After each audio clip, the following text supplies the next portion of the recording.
Brothers and sisters, mo resa tagamay sa ato ang preaching series kay ato ang tukion karong adlaw. It's all about the resurrection of Jesus. So I entitled it The Resurrection Power. The resurrection power. Isgutan nato dinhi igsoon unsa ang impact sa pagkabanhaw ni Kristo. Kay dili lang siya basta-basta nga panghitabo igsoon. Sa tanang na-claim religious entity, even mga great men and women in human history, there is only one person who died and after 3 days rose again, and that is our Lord Jesus Christ. Palakpakan nato atong buhi nga Dios. Siya lang ug walay lain. Siya lang. Si Moses namatay, wa nabanhaw. Si Elijah wala namatay, gikuha, pero wa na. Nabanhaw physically. Si Kristo lang igsoon. Siya lang ang nagpadayag sa tinuod nga gahom sa Dios na mao'y gilauman natong tanan. So ang pangutana karon igsoon, mo ni crucial kaayo nga pangutana. Is the resurrection of Jesus Christ true or is it just a myth? Tinuod ba ang pagkabanhaw ni Kristo? Or sama lang siya sa ubang pagtuo o kining gitawag nga tuo-tuo? Kisabay mo tuo dinhi og tikbalang. Ano ka, pastor, daghan dyan na sa amo ba? Dito sa tagurot. Kisay mo tuo dinhi mga kababalaghan. Ang resurrection ba, pariha ba ana? Tuo-tuo sad siya. Nga namugna, gikan nahimong legend, nahimong myth, nahimong murag superstitious belief. Kay mao nay ginaingon sa mga tao nga dili mo tuo kaniya, mga tao nga dili mo tuo nga naay Dios. Nga ang pagkabanhaw ni Kristo o si Kristo mismo, He is just a legend and His resurrection is just a myth or tuo-tuo. Kana mo nato ang tukion igsoon. And according to 1 Corinthians chapter 15, igsoon, dinhi igsoon, according sa mga Bible scholars, specifically 1 Corinthians 15 verse 3 to 7, dinhi nakita igsoon ang the oldest creed of the early Christian church. When you say creed, doctrine, teaching of the early Christian church.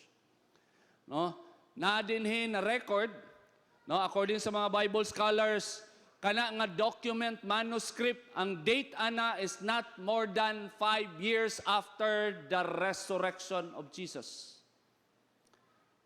Not more than 5 years. Document, igsoon, nga nakita sa mga Bible scholars. And even atheist people who don't believe in Jesus, they cannot deny the document. That it is true. It is reliable.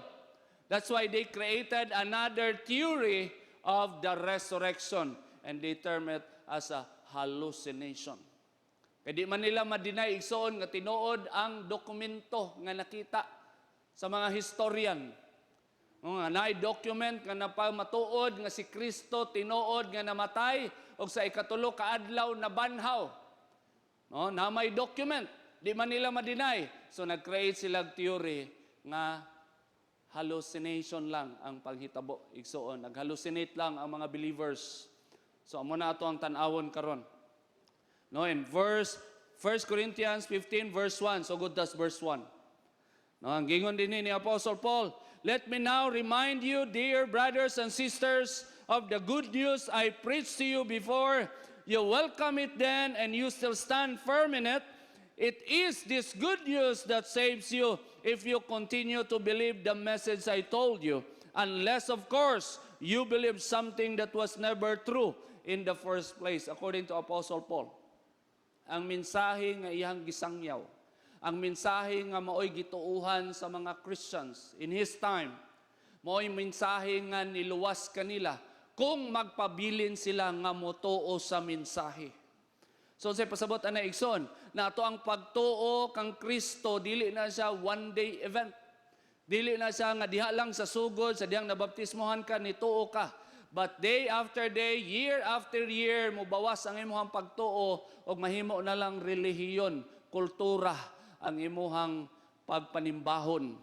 According to Apostle Paul, It is this good news that saves you if you continue to believe the message I told you, unless the message is not true. No? In verse 3, ngayon diri, I pass on to you, mao ni, verse 3 hangtod 7, mao ni siya ang the oldest creed received by Apostle Paul. In verse 3, ningon si Apostle Paul, I pass on to you what was most important and what had also been passed on to me. Christ died for our sins, just as the scripture said.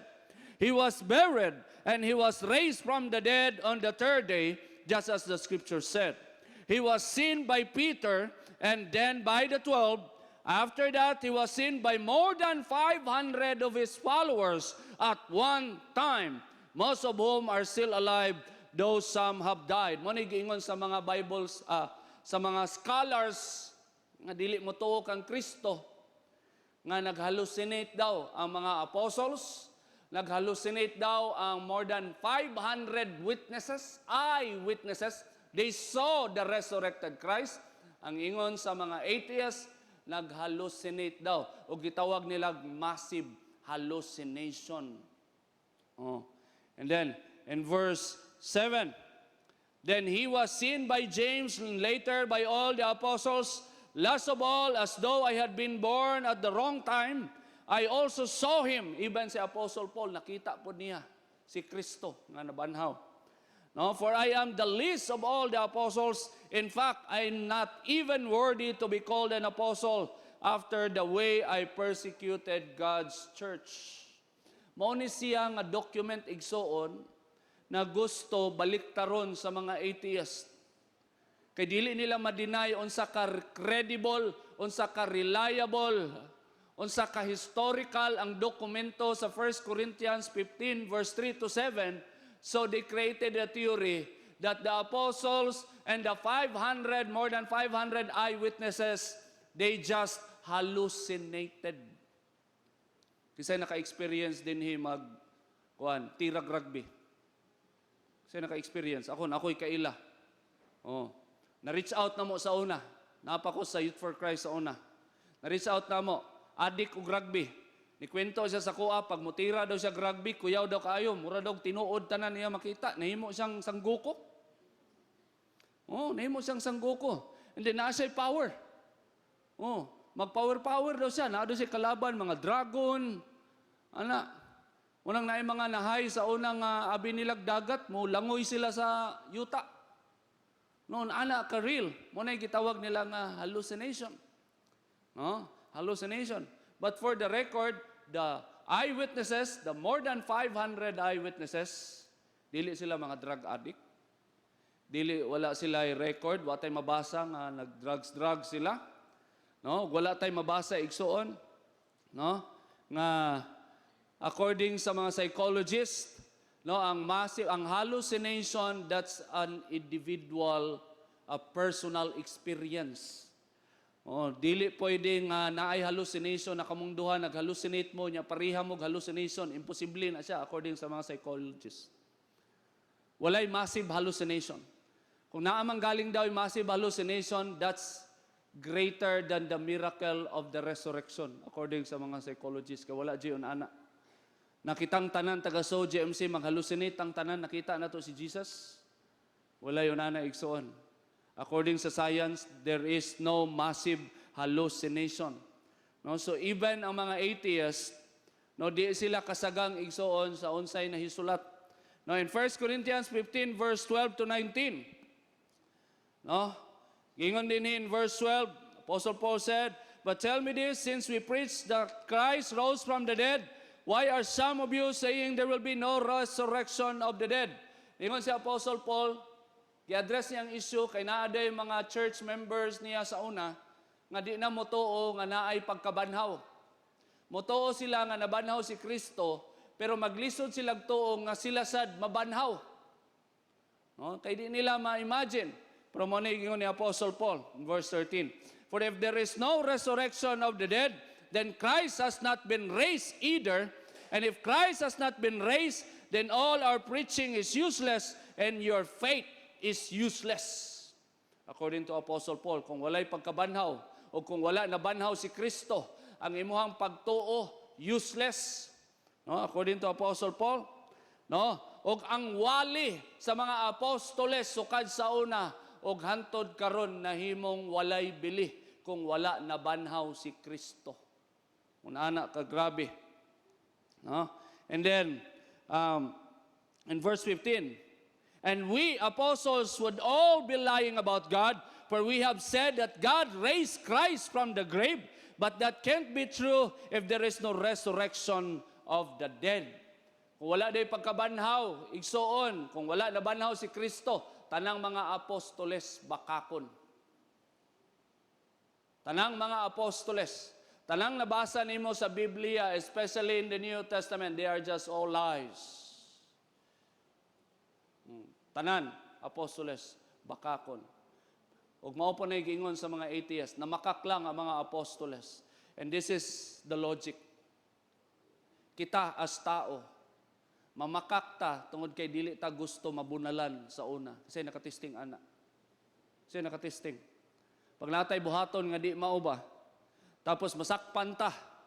Di ba? Unsa yung pinakauna mo gawa sa tong baba, mamakak yun ta kay di ta gusto masakpan o di ta gusto mabunalan. Amen? So naturally, ang bakak igsoon ginagamit na sa tao para makaikyas ka. Og suffering para makaikyas ka og punishment. Pero ang mga apostles ug mga early believers igsoon, no, labi na ang mga apostoles, namatay sila sa sigig sangyaw nga nabanhaw si Kristo. Walay tao nga naa siyang una-una igsoon nga magsigi kag ingon og butang nga bakak tapos mamatay ka sa imuhang bakak.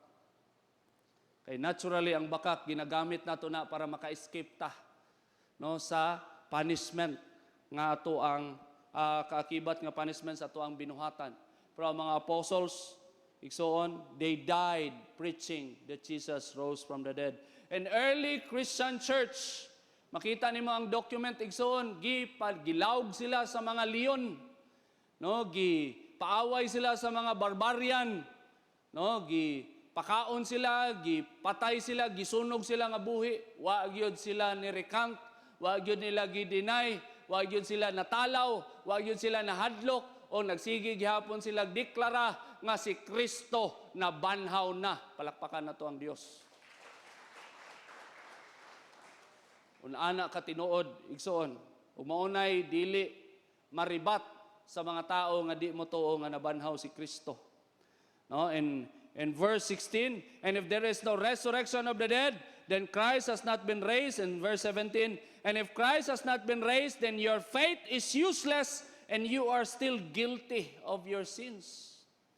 Kung wala daw nabanhaw si Kristo, ang imong pagtuo walay bili, og ikaw hangtod karon guilty ka sa imong gibuhat sa imong kinabuhi nga sala. Wala napapas o wala napasaylo ang imuhang sala hangtod karon kung wala nabanhaw si Kristo. In verse 18, in that case, all who have died believing in Christ are lost. And if our hope in Christ is only for this life, we are more to be pitied than anyone in the world. Inuod na siya. No, sa diyang gidawat nato si Kristo, ato ang gitugyan, ato ang kinabuhi, ato ang gisurrender, ang ato ang kinabuhi igsoon. No, daghag mga tao nga gibiyaan nila ilang kadato para mo-follow lang kay Jesus. Daghag mga tao gibiyaan nila ilang kasikat para mo-follow lang kay Jesus. I-give up nila ilang family, nagmission sila. Og karon bakak di ay ang ilahang gituuhan, bakak di ay ang ilahang gipuy-an, then nahimo silang pinakamakaluluoy sa tanan, sa tibuok kalibutan. Kaya di man day tinuod, useless. No, useless ang struggle sa sala, useless ang pag-choose unsay tama, kaya ang ending parihara man day tagkapadulngan tanan. Mao na siya igsuon. So important things to keep. I want you to remember this. First, Christ's resurrection is a confirmed historical event witnessed by more than 500 people. Remember that. Ang pagkabanhaw ni Kristo, that is an historical event. Dili na siya tuo-tuo, dili na siya legend, nahitabo gayud na siya, ug naay dokumento ni ana magpamatuod nga nahitabo na siya. Walay makalalis Walay makaribat. Tanang scholars, historians, they acknowledge the document as a proof of the existence of Jesus. Ang dako lang nila nga problema, kay nahisulat sa dokumento, wala lang namatay si Kristo, kundi nabanhaw siya. Dito sila nagka-problema. Unsaon na. Kadua, Christ's life, death, and resurrection is the very foundation of Christianity. Christ lived a perfect life that we cannot live. That's our Lord Jesus. He died for our sins. He died for us who are undeserving. And then He rose again to give us a brand new life and assurance that there is eternal life in Him. That's the very foundation of Christianity. Kung maingon ka nga si Kristo dili perpekto, maapektuhan ang pundasyon sa Christianity.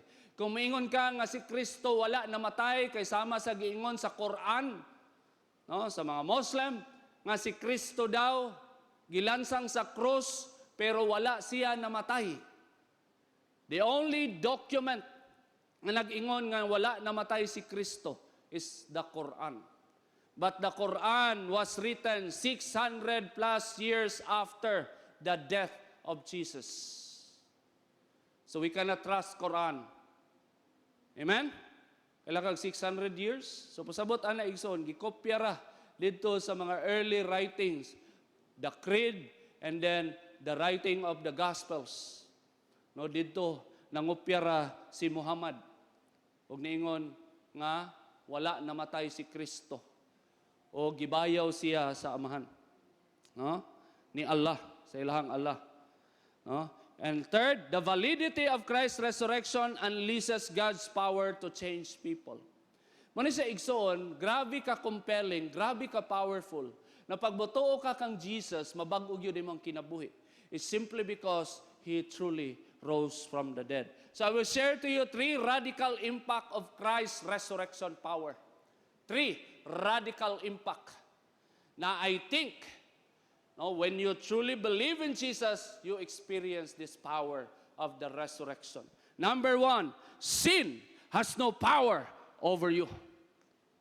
Sin has no power over you. Ingnan mong katapad, sin has no power over you. That's the resurrection power. Yes, sa una, sa wala pa ta nituo kang Kristo, wala tay struggle sa pagpakasala igsoon. Okay ra sa tuwa mabuhat og sala.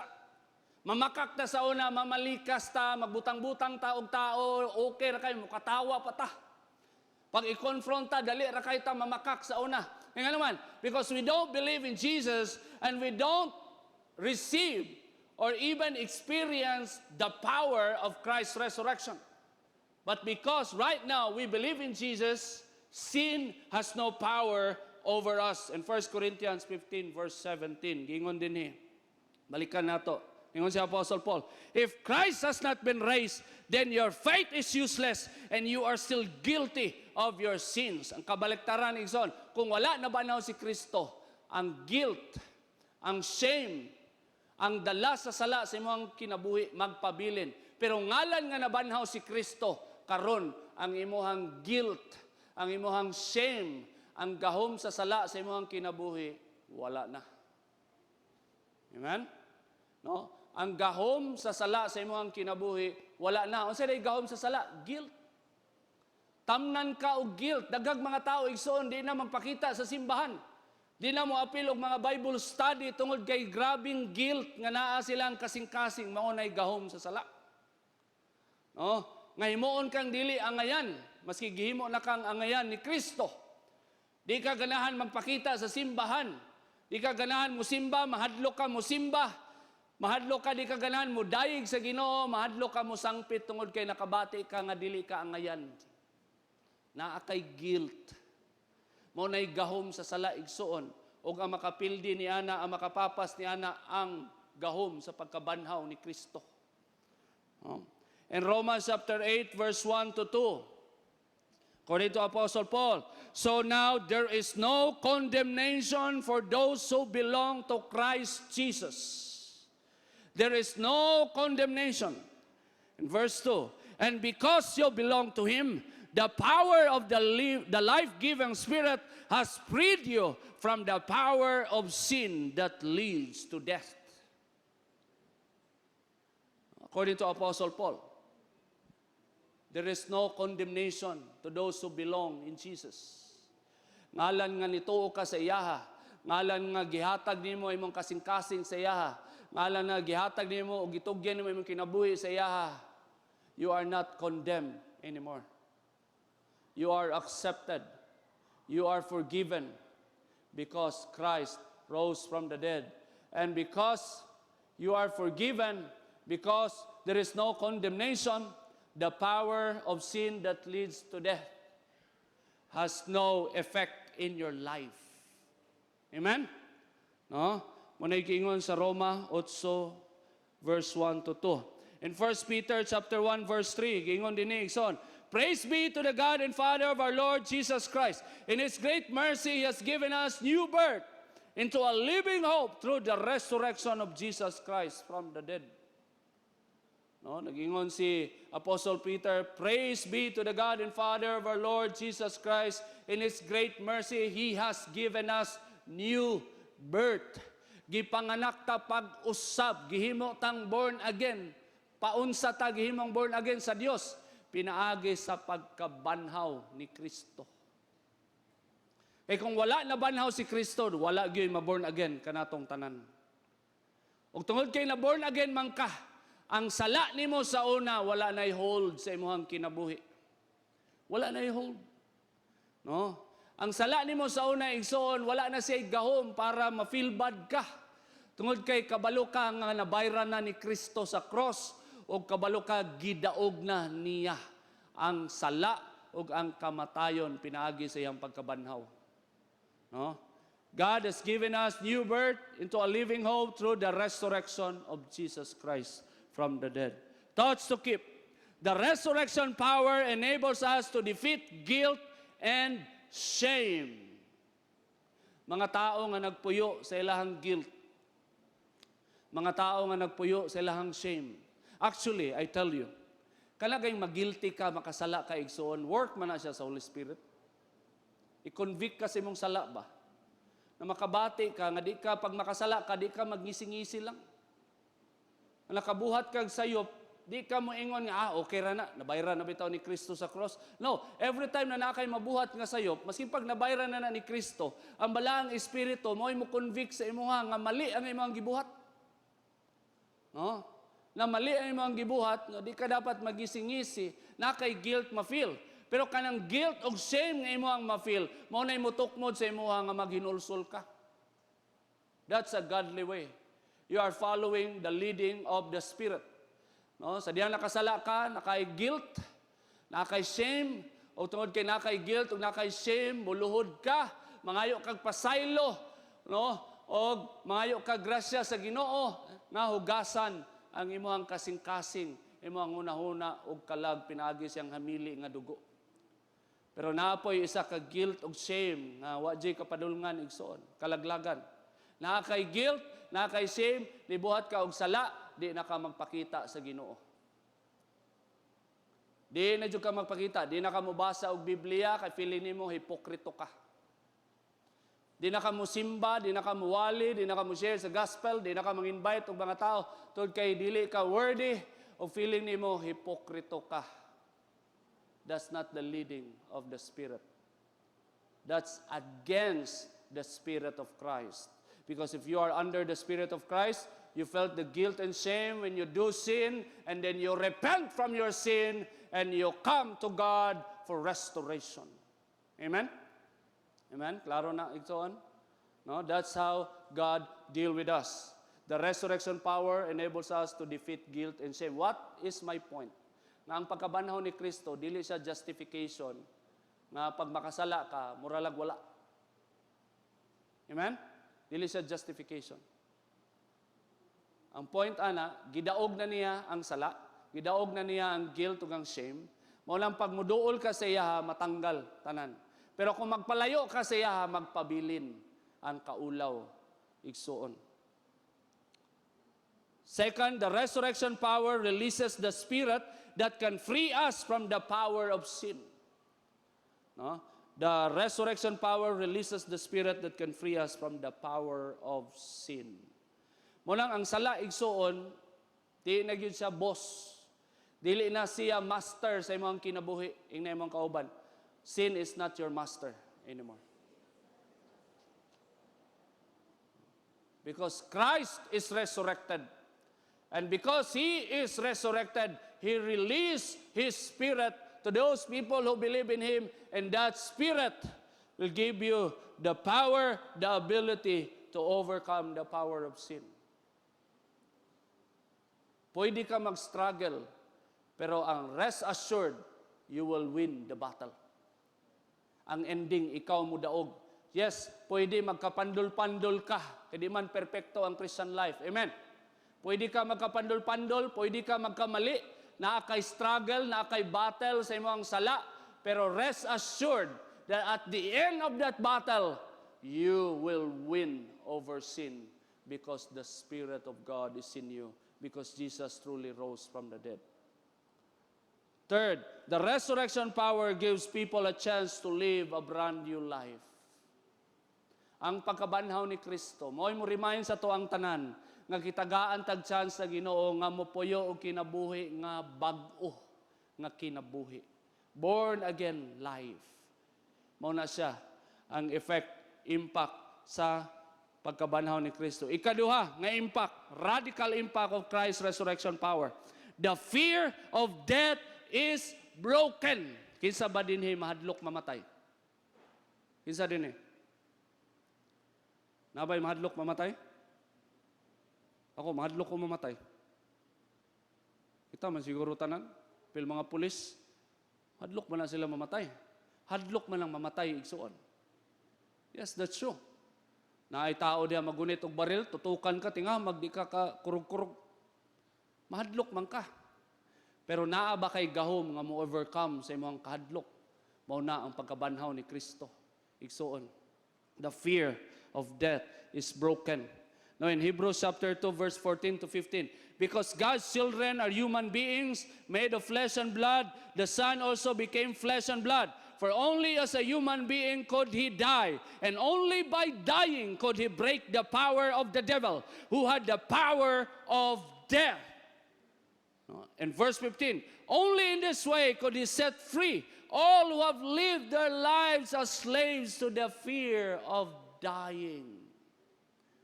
Nagingon ang pulong sa Ginoo, ang pagkamatay daw ni Kristo sa cross, maoy gahom nga gigamit para mabuak, maputol, no, mabuak, malumpog ang gahom ni Satanas, nga maoy gahom sa kamatayon.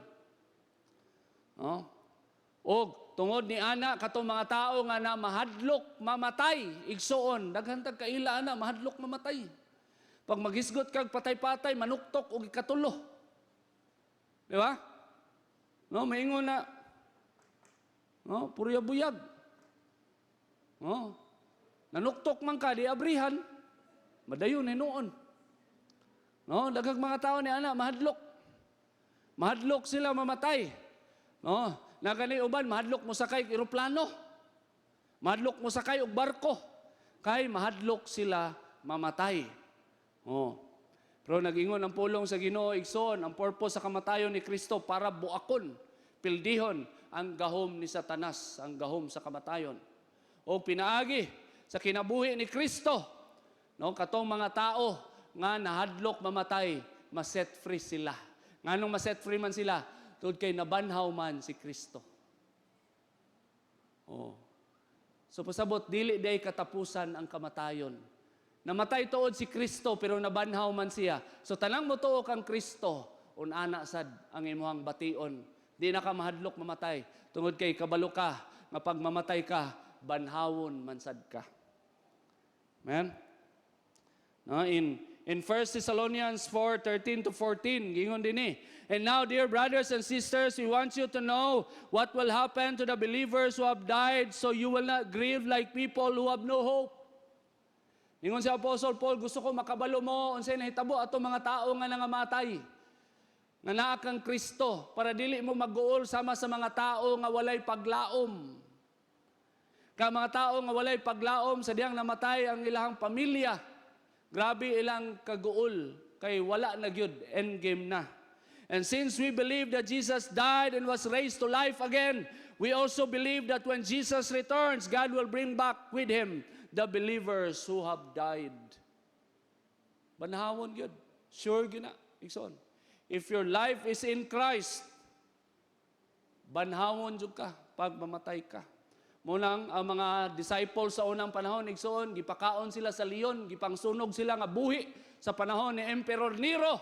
Pero wa gayud sila nahadlok tungod kay mauni pagpanudlo sa simbahan, mauni kamatuoran nga ilang gikuptan na walay bili, maskin pag mamatay sila,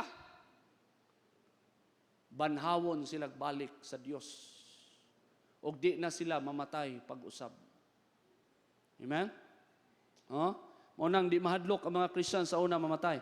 In Philippians chapter 1 verse 21, nag-ingon si Apostle Paul, "For to me, to live is Christ, and to die is gain."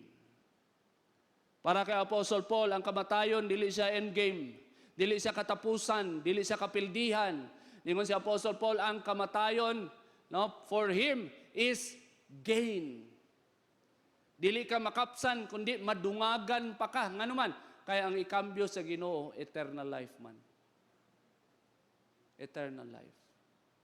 O kabalo ba mo igsoon, si Apostle Paul, unsay ang gikamatyan? According sa mga historians and Bible scholars, namatay si Apostle Paul, giatsa ang liog, giputol ang ulo ni Apostle Paul. Wala gyud nahadlok si Apostle Paul, wa siya ni tala, wa siya ni sagit, "Mama!" Wa siya nawag og mama. O siya nahadlok, giputlan sa ulo, ngano nga man siya nahadlok, kay mao niyang prinsipyo. For to me, to live is Christ, and to die is gain. Amen? O mo na hinungdan igsoon nga mga believers, ang mga missionaries, di sila mahadlok, masin pag mapatyan sila sa mission field, because they believe that dying is gaining more of this life. Thoughts to keep. The resurrection power changes our perspective about death. Abi na to, ang kamatayon kay humana, wala na, game over na, wrong. Because Christ is truly risen, mausab atong pananaw sa kamatayon. Pero daw, dili ta mo ingon na pag naay namatay, ato ang mga kapwa believer, moingon ta sa ilang pamilya, congratulations, patay na gyud siya. Dili ta mo ingon ni anak, kay daghag mga born again, nagabuhat anak. No. Unethical kaayo. Namatyan na ilang igsoon, gi-congratulate ang tibuok pamilya. Di na insulto, nasuko, naglagot sa mga born again, nga extreme. Though it is really true, nga naan na siya sa heaven, but you need to consider also the feeling of losing a loved one. Amen? No? But the perspective, it will change because Jesus truly rose from the dead. Mausab imong pananaw sa kamatayon. Kaduha, the resurrection power enables us to overcome the fear of death. Di na dyan ka mahadlok. Kung naa sa inyo nga din mahadlok pa ka mamatay igsoon, kay daghang kag rason. Number 1, wala pa kay love life. Number 2, na kay love life, wa pa mo na minyo. Number 3, na kay love life, minyo na mo, pero dili mo dato. No, daghang kag mga rason-rason, mahadlok ka mamatay, unaw-naag kadaghan igsoon. Unaw-naag kadaghan. You must decide today na mayon ka sa Ginoo, Lord, ako anang gitugyan akong kinabuhi kanimo, ikaw na'y bahala, Lord, kung hantod asar ako kutob. Amen. Amen. Ikaw bahala, Lord. Ikaw na'y bahala sa kuang bank account.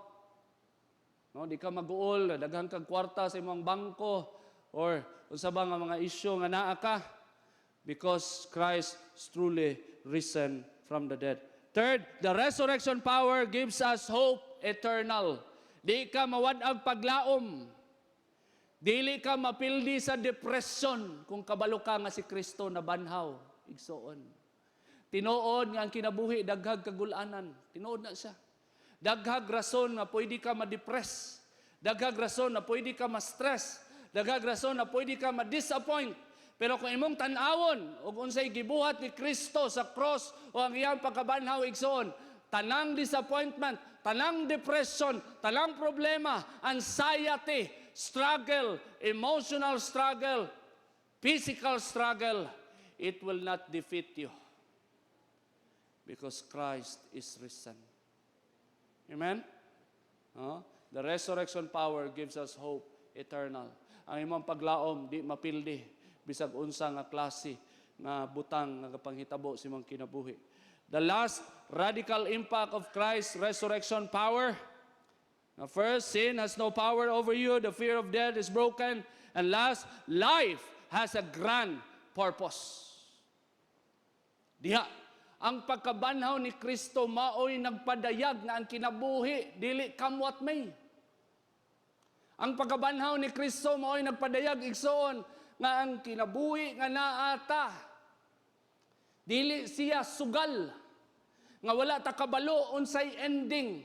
Si Kristo sa diyang buhi pa siya nag-ingon na siya nga lutuson siya, no, i-hand over siya sa mga makasasala, and then after 3 days mabanhaw siya. Unsay pasabot ana igsoon nga ang kinabuhi sa usa ka tawo bililhon sa Dios ug ang kinabuhi naa siya'y purpose. In other words, your life is not an accident. There is a grand purpose of your life. No, giingon din in Acts chapter 4 verse 33. With great power the apostles continued to testify to the resurrection of the Lord Jesus, and God's grace was so powerfully at work in them all. Kabalo ba mo igsoon kinsa ni mga apostoles, majority sila mangingisda. Wala pa sila giduol ni Kristo, nauban sila tax collectors. Wala pa sila giduol ni Kristo, unsa lang man ilang kinabuhi sa una, ordinaryo ra kaayo. Magsige gunahuna, asa na sad mi managat, asa na sad mi makita og isda pampalit og kanang bugas, kung man sila bugas, no, pampalit nila kanang mga kailangan nila paliton, mga pinahanglunon nila kada adlaw. Very ordinary life. Pero sa dihang na-encounter nila si Jesus ug ni-follow sila kay Jesus, grabe ang purpose silang kinabuhi. Kuyaw kayo ang gibuhat sa mga apostles. Oh? With great power, the apostles continued to testify to the resurrection of the Lord Jesus. Maunay nahimo nilang purpose. Labaw sa unsay nahibaluan nila silang kinabuhi. Igsuon. In Ephesians chapter 2 verse 10, nag-ingon si Apostle Paul, for we are God's masterpiece. God's masterpiece. Kung sa Bisaya pa, kung sa Spanish man ang word, obra maestra. No? God's masterpiece. Pinakakuyaw nga binuhat, pinakakuyaw nga art. Obra maestra, according to Apostle Paul, for we are God's masterpiece. He has created us anew in Christ Jesus so we can do the good things He planned for us long ago. You see that? Ang kinabuhi ni Jesus, ang iyang life, death, and resurrection, mo'y basis igsuon nganong naatay purpose. Gi-create ka sa Ginoo nga naa kay purpose, obra maestra ka sa Dios. So stop comparing yourselves to other people. Stop comparing yourselves to other people. Because you are God's masterpiece. And you have a purpose. You are not an accident. And the resurrection of Jesus will tell you that it is true. Amen? Amen?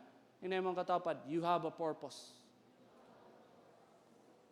Muna'y una nimo makita, muna'y makita nimo igsoon na ay purpose. No, Romans 8:28, talking about purpose. Romans 8:28, gingon din ni igsoon, Apostle Paul said, and we know that in all things God works for the good of those who love Him, who have been called according to His purpose. Kuyaw kay igsoon. Tugkay si Kristo na banhaw, tugkay tinuod ang pagkabanhaw ni Kristo. Everything that is happening in your life will make sense. Everything that is happening in your life, including your defeat, including your failure, including all the misfortune that you experience, according to the Word of God, they will work together for your good because you love Him. Amen? That's the power of Christ's resurrection. If Christ is not truly resurrected, ang imuhang na-experience walay meaning. Ang imuhang mga kapakyasan, puro lang yun kapakyasan ang imuhang matun-an. Pero tungod kay nabanhaw man si Kristo, igsoon, tanang panghitabo sa imong kinabuhi, including your own defeat, your own monster, you can learn from it. I tell you, you can learn from it because everything works for good to those who love God. Tanang panghitabo sa imong kinabuhi na kay matun-an, igsoon. And that learning will make you a better person. That learning will make you a sold-out believer. That learning will make you on fire for the Lord. Amen? That's life with a purpose. Munang pag tinuod ka nga Kristohanon o tinuod nga na kay gugma sa Ginoo, bisag unsa pa nga paglutos sa imuha igsoon, di ka mapildi. Bisag unsa pa nga kalisdanan nga imong na-experience, di jud ka mukakak. Di jud ka mahadlok. No, di jud ka kaingon nga game over na, end of the world na, kay napakyas ka, nadamag ka, nakasala ka, di ka kaingon nga game over na. Nga naman, because everything works for good. Everything works for good to those who love God. Amen? Amen? To those who love God. Thoughts to keep. The resurrection of Jesus determines that life is not a product of coincidence. At kinabuhi, igsoon, dili coincident. Tanang panghitabo sa imong kinabuhi, tanang mga gipili nimo, choice nimo, nanay katuyuan tanan. If you love God, then you appreciate what God doing in your life. Second, the resurrection of Jesus opens our mind that everything happens for a reason. The resurrection of Jesus. You know, unsay gibati sa mga apostoles sa dihang si Kristo giluwa-luwaan, gikulata, gisumbag, gibugal-bugalan, giluwa-luwaan, gihukasan, gihubuan, gi-crucify. Unsay gibati sa mga apostoles? Kung naa ka dito, makaingon ka, grabe, si Lord nagbuhat og milagro, dilakaw sa tubig tanan. Alaw, so naman ni, uy, saon na lang ni. Oh, no wonder the 5,000 people who experienced the miracle of bread and another 4,000 people who experienced the miracle of bread. Sa dihang gi-crucify si Kristo, gamay ra kayog nagpabilin. O sa mga apostoles, isa ra ka apostol ang naa sa tiilan ni Kristo. O si Apostol Janto. Ano man? Kaya ang nahitabo nga ilang nakita, grabe ni lumpog. Grabe ni guba sa ilang mga kasing-kasing. O do you think nag-expect sila nga mabanhaw si Kristo? Wala sila na-expect nga nabanhaw si Kristo. Nga mabanhaw si Kristo. Wala sila na-expect. Pero sa dihang nabanhaw si Kristo, nag-reconcile ang tanan. Na-open nilang understanding nga naay katuyuan di ang Dios sa iyahang pagkamatay sa cross. Nganong gialaw to sa amahan? Nganong gialaw nga giluwa-luwaan siya? Nganong gialaw nga gikulata siya? Gihubuan siya? Gipakaulawan siya? Na dito'y katuyuan tanan. Nag-reconcile lang tungod kay nabanhaw siya. Igsuon. Everything happens for a reason. Third, the resurrection power gives us confidence and strength to serve. Tungod kay tinuod nga nabanhaw si Kristo, igsoon. Di ta maulaw, di ta mahadlok, mahimo tang maisugon nga mga lagad sa Dios. Di ta maulaw nga musangyaw sa pulong sa Dios. Dili ta mahadlok nga modala sa tuang pamilya sa simbahan. Dili ta mahadlok nga mobadlong sa tuang mga igsoon og mo share sa ilaha sa pulong sa Dios. Ngano man kay nabanhaw man si Kristo. Nituo man ta. Tungod kay nituo ka, di ka mahadlok mag-create og Bible study. Di ka mahadlok mag-serve mga lagad sa Ginoo. Di ka mag-alanganin, na kay confidence, na kay kusog, tungod kay nabanhaw man si Kristo. Iyo kay effect, no? Pero karon lahi na. Ang pagkabanhaw ni Kristo, napuno ang Quaco Beach. Maulay effect. Napuno ang Quaco Beach, mato kag Quaco ron, samal, taas king pila, mo na effect sa pagkabanhaw ni Kristo para sa ilaha. Makaligo silang dagat. No, that's why I honor all of you. Kay pwede mo madala, pwede mo mga ligog dagat, pwede mo naamo ron sa somewhere. Kay Resurrection Day, nangaligog dagat, nag-celebrate. Pero naamo din nagsimba, naminaw sa pulong sa Ginoo, palakpakan nato ang Dios. Masig na mo'y problema, pero naamo, naminaw mo sa pulong sa Dios. Dalaygon kayo atong buhi nga Dios. Word to remember, because Jesus truly rose from the dead, the power of sin is overcome, the fear of death is broken, and our life is full of meaning and purpose. Remember all those three. Let us all stand.